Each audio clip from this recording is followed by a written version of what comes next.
Now, this next set of feedback comes from our discussion about the potential for a diskless Xbox, and this was on last week's wrap-up show. Michael Moore here says they're finally going to get their wish to end lending and renting games on their platform. Alex Noble here says he thinks it might actually be a good idea if you've got Game Pass. I think it could be. I bet you they might have a subsidized Xbox like they're kind of doing with the Xbox One S right now to further entice people into that program. Richard Park said he'd actually consider one if it was as cheap as the NVIDIA Shield. But Brian Walsh says, nope, you'll never get me, Microsoft. And I've always been of the mind of buying physical media. I like having a game that I can hold in my hand and maybe resell at a later time when I'm done playing it. I've been doing that with some of my Switch games. And the other problem with the Switch games in physical form is that they have value. And if they get stolen or lost, I have to rebuy them again in order to play them on my portable system. I've been very mindful of that, given I've got this box of games that I often bring with me. If anything ever happens to this, I'm out a lot of money now.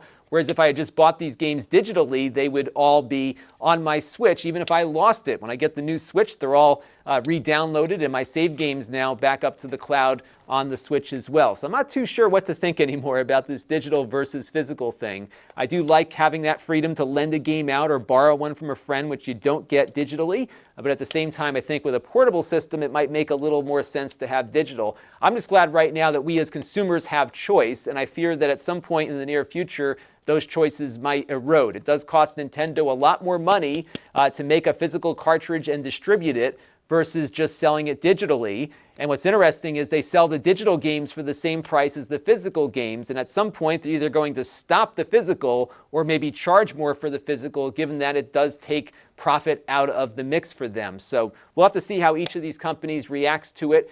Clearly, Microsoft, when they initially tried to prevent the reselling and lending of physical games, had a lot of backlash from gamers in the early days of that console, to the point where I think it actually knocked them into second place even before this round of console wars began. So we'll see how this all develops, and maybe this is a test market essentially to see how well a diskless digital-only Xbox will fare versus one that takes physical media. So we'll have to just keep an eye on all this and see what happens next. This channel is brought to you by the Lon.TV supporters, including gold-level supporters Chris Allegretta, the Four Guys with Quarters podcast, Tom Albrecht, Gerard Nuberg, and Kalyan Kumar.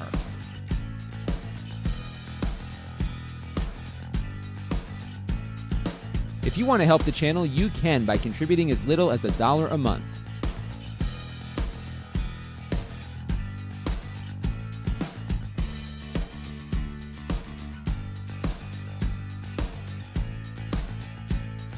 Head over to lon.tv/support to learn more.